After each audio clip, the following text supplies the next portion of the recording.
our live of the week. For those of you who don't know me, my name is Chetha. I am Dr. Una's daughter, 17 years old, and the head of the EntreMD merch division. That's EntreMD merch. That's entremd.com/merch so that you can get your merch today. And today I am here with one of our, EntreMD Business School people, and her name is Dr. Mana Sodhi. So we're gonna get started. Could you please introduce yourself? Hi, Chetha. Great to be on here with you. I'm Dr. Mona Sodhi, and I am a wife, a mother of 3 little girls, physician, and an entrepreneur. I'm in Phoenix, Arizona, and it's about 100 degrees today. So coming to you live from the desert. That's good. It's also really hot here too. I think it's like 90 something. Just the weather has decided to hit. Summer is officially here. I don't know how today is all of a sudden the first day of summer. It's been hot for a really long time, Yeah. but I guess we'll take it. So let's get into, the nit and gritty. I hear you have, a few different businesses and, you just joined. So I'd like to know a little bit about your story. Usually physicians kind of just stay as physicians and, like they're in that mindset that they can't be more than just a doctor. But I hear you're a physician but you're also an entrepreneur, so like how did that happen? How did that come to be? Yeah, that's a great question. So, I, like many other physicians, I'm the child of immigrant parents who came here with very high expectations. They came from India in the 1980s, and they bestowed upon me a lot of pressure and education to do Mhm. well, all coming from a good place. Basically, it was we came here, we sacrificed quite a bit, and the expectation is that you will get an education and you will do something great with your life. And so I think that was the place that I came from. And so becoming a physician was an amazing thing to accomplish. But with that teaching from the immigrant parent family, the one piece I felt like was a little bit missed was the expansive thought that you don't just have to be a physician. You're not here to just achieve, but rather to serve and to live. And Mhm. so, as I've matured in my adulthood, I've come to realize that it's not just about one achievement after another, it's actually about living your purpose. And so, I've taken to entrepreneurship quite naturally. But when you become an entrepreneur, and the way that I started doing that was through real estate several years ago, it's actually quite a lonely place. There aren't that many other physicians that are doing this. And so when I found the EntreMD Business School, it was a perfect fit because it was a bunch of doctors that don't fit in the box. We're all Mhm. thinking outside the box. Yeah, And so it's all about community, but really my journey to entrepreneurship stemmed from realizing that I could live my life just achieving and achieving and achieving, but was that meaningful? Was that my purpose? No, that wasn't the whole story. So entrepreneurship kind of helps fill my cup in that way. that's good. So could you tell us a little bit about what you do as an entrepreneur, like the business that you have? Yeah, so like I said, I did start real estate a few years ago, and that is still going on very much. It's something that interests me, and I love to serve people in that capacity. I also have a weight loss practice in Scottsdale, Arizona, where I serve patients, mainly women, who are looking for evidence-based weight loss.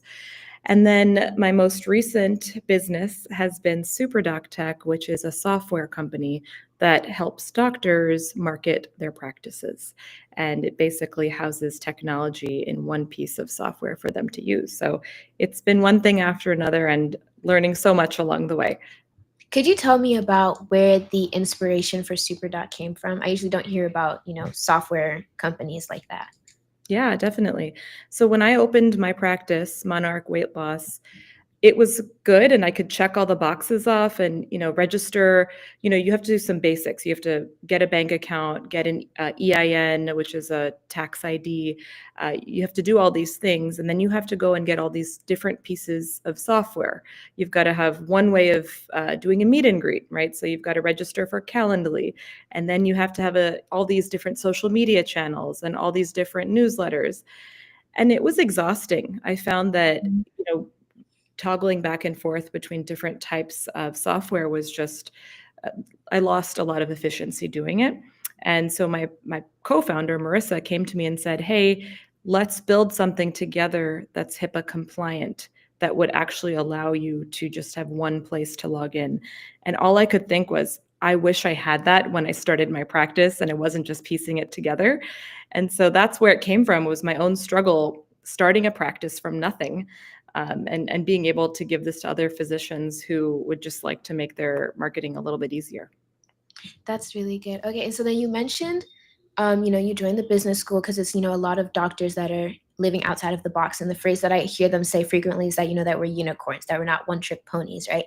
And so how, like compared to now, how was your business before you joined the business school compared to now? Yeah, so it was pretty lonely, because I could only count on one hand how many other private practice owners that I knew. Mhm. And they were insurance based. They were not practicing direct pay the way I was, and it was very lonely. I could not understand the steps that I needed to take to be extremely successful and to double down on the 20% that Dr. Una speaks of so much. And you just find yourself stretched very thin and in a lonely place. And after coming to the business school, it has completely changed my perspective that I'm with 100 other, I think it's more than that, 100 other unicorns like myself, who are all just doing the best they can in a supportive environment, with a great leader, to just kind of help you navigate all of the tough spots when it comes to entrepreneurship and being the CEO of whatever business it is that you have. Okay. And then so how did you find out about the business school? And I think you kind of mentioned how like you joined because there are a lot of other doctors. But if you don't mind going more in depth on that, like what was, like your main reasoning for joining? What was the catalyst that, started all of that? Yeah, definitely. So I had been listening to Dr. Una's amazing podcast, and if you don't listen, you should, Yeah. for a few months, and it was just inspirational. I still listen to the non-member version of it because it's that good. Everything, there's just gems in there every single week, and that she was, my she doesn't know this, but she was my friend in the car when I'd be driving to work. I'd be getting little nuggets of advice from her on how to handle different situations in my business, how to address my mindset. So the podcast is what really introduced me to her. But then there were a few other members that I happened to know in the business school that pointed me towards the business school and said, look, if you're looking for this community, this is the place to be. And so knowing those other doctors really helped push me towards joining. I wasn't sure before that what I was getting into, and you really don't know until you're on the other side. Yeah, Yeah, that's but it. it was that leap of faith that, you know what, this is the person that speaks to me, and this is the community that I want to be in. So those were the biggest things that made me join. That's amazing. I definitely will be telling her that she was your friend inside of the car. She will be hearing about that. And then so you mentioned the community, and I'm, very aware, that the community is very strong. It's a very strong knit, and it's a very uplifting, everybody loves each other. So how has your experience with the community been? You've been in it for a little bit. What's your favorite thing about it? I love how authentic everyone is.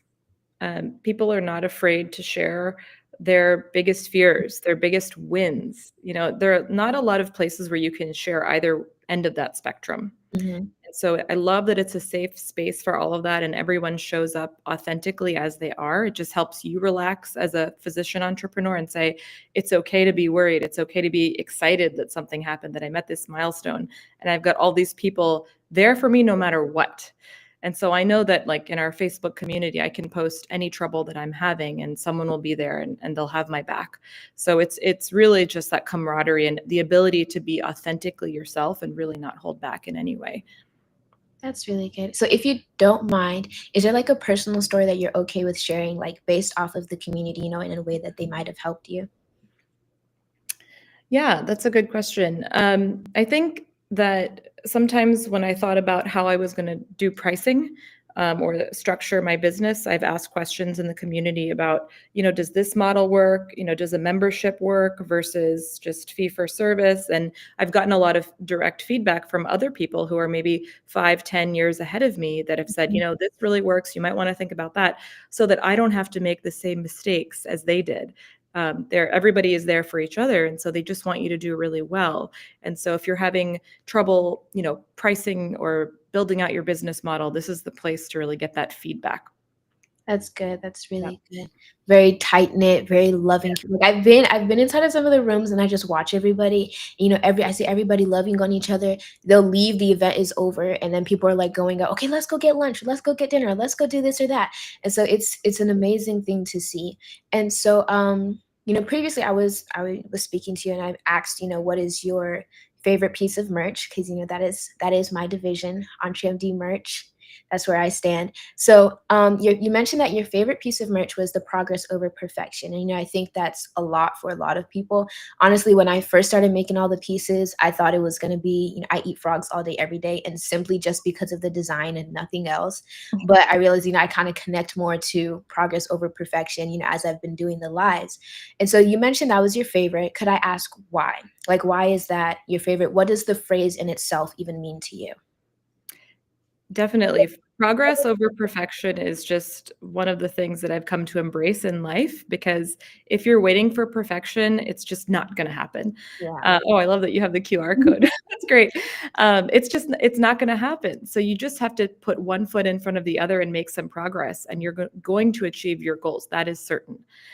If you're aiming for perfection, you're going to be, waiting around for that for a long time. And I think a lot of people, before they take the next step, whether it's opening their practice or becoming an entrepreneur of some sort, they wait until it's just the right moment. But I can tell you, with 3 kids, medical school, aging parents, it's never the right moment. And Mhm. so this quote really speaks to me, and I think it's just amazing, and everyone should have it on in this mug. Okay, and then so if you don't mind sharing, what is your progress over perfection story? Or like how has perfectionism stopped you from achieving a goal, etc., like things like that. Yeah, it took me several years to open a practice practicing obesity medicine the way that I thought it needed to be practiced. And that was in that mindset of looking for perfection, looking for the right time, looking for the right space, looking for the right anything. And finally, I realized that I was going to be waiting decades if I really wanted the right exact time to do it. And so once I actually got a friend who was subleasing a space out of her practice, and she said, "You know what? I have this space. It's one room. If you want to take it, it's yours, but you've got to take it next month." And the old me would have said, "Oh no, it's not the right time. I don't even have a bank account. I don't have Mhm, anything lined up." But I just took that one step. I signed the lease, which I don't recommend across the board that everybody do, but I signed the lease, which was month to month, thankfully. And that is what lit the fire. And then after that, I took another step and I went to the bank. I took another step and I opened my LLC. So just getting that initial momentum of making one decision in the right direction is what really helped me. There was no way I was going to wait for everything to line up to open my practice. So I think that's definitely the main thing I've seen with myself with progress over perfection. that's really good. So could you also, so you mentioned the practice, but then we also know that you have super doc. So how does that phrase also apply there? Yeah, definitely. So SuperDoc Tech has a lot of features. It's a massive software conglomerate, and it also incorporates AI, artificial intelligence, and that is changing. I mean, day by day. And again, if you're waiting for perfection or certainty, it's not the place for you to be in, because this is changing every single day, and it can feel intimidating to keep up with all of these changes. I mean, week over week, we're noticing different things come up that we can integrate into our software. And the main thing is just staying in the game, just continuously improving, just understanding how things work, how it can improve the lives of patients and physicians, and understanding that the end game is worth it, to stay with it. Even when it feels hard, you still want to continue to take the steps to improve the software, to improve the company, Mhm. to improve the customer experience, right? Um, but it's not going to be perfect. Accepting that has taken me a long way. That's amazing. And so I was actually talking to my mom about it today, because we were, planning, some of the questions I was asked for the lives. And so we were sitting in the car, we were going over it, and I was telling her, it's like, I cannot believe that I've been going live, every week since December. Because Amazing. I think about it all the time, and it was so crazy because the first time I started, I was live for 3 minutes. 3 minutes and that was it.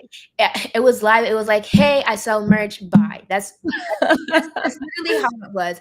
And I remember I was like, the ending was awkward. Everything was awkward. I was clapping my hands the entire time. And I was just like, oh my goodness, I'm never doing that again. But my mom was telling me that consistency is key, which is why we say that perfection isn't required, only progress. You just have Exactly. to keep moving. You have to start somewhere and then you keep going, because with each time it gets better and better and better and better. And so like I can do lives now where the ending isn't awkward and I'm not clapping the entire time. And I'm not only live for 3 minutes. Like since then, I haven't been live for just 3 minutes. It's always been, 10 or more. There's been one where it's 30 minutes. And so it's like, and she was telling me, she's like, it's helped you build speaking skills. Like Mhm. she had on TMD Live and I did the introduction. If I did the introduction before I was doing these lives, I think that would have been terrible.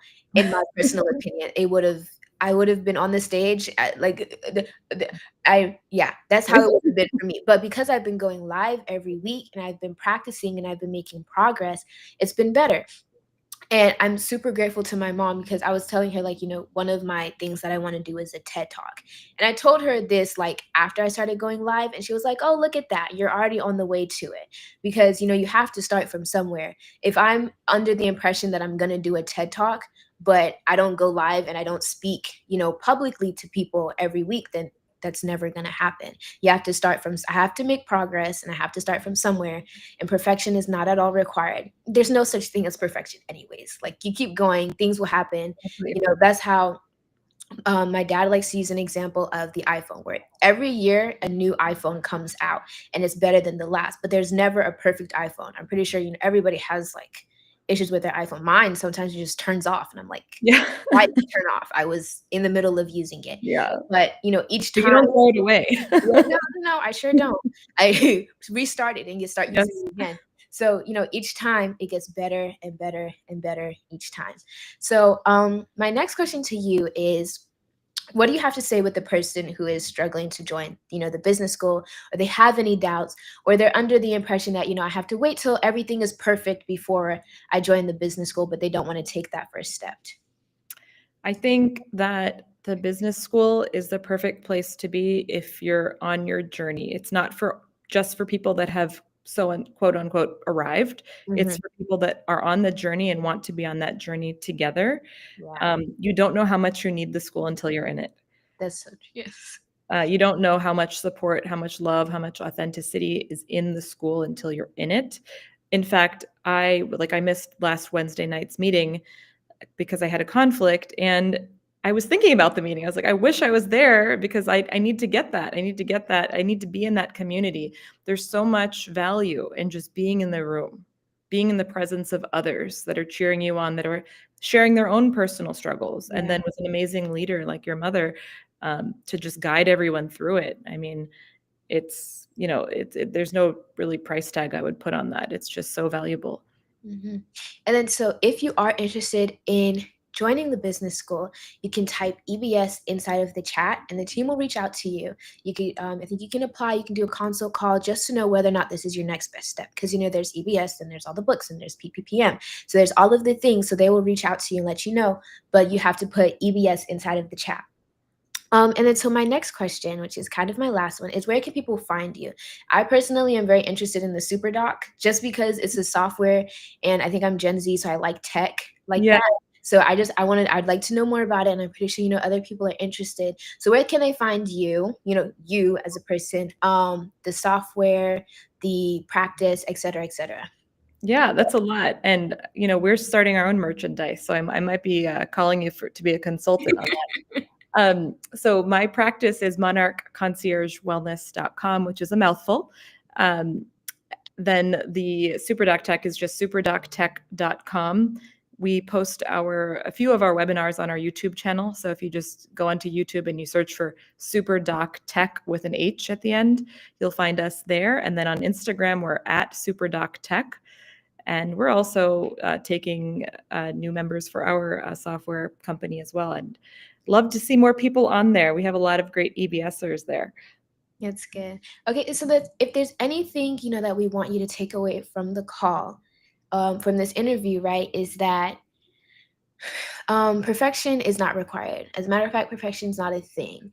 The thing is that you need to start from somewhere, right? So take your first step, and then you just keep bulldozing through everything else. And so, yes, it's going to be hard. It's not going to be easy. Trust, I don't come on every single interview and be like, oh, this is so easy. No, that's not how that happens. It takes a lot. It takes a lot. But you get there, it gets better and better every single time. So if you're taking away anything, is that perfection is not required, only progress is. Um, and then if you're interested in joining the business school, you have questions about it, you can type EBS in the chat and the team will reach out to you.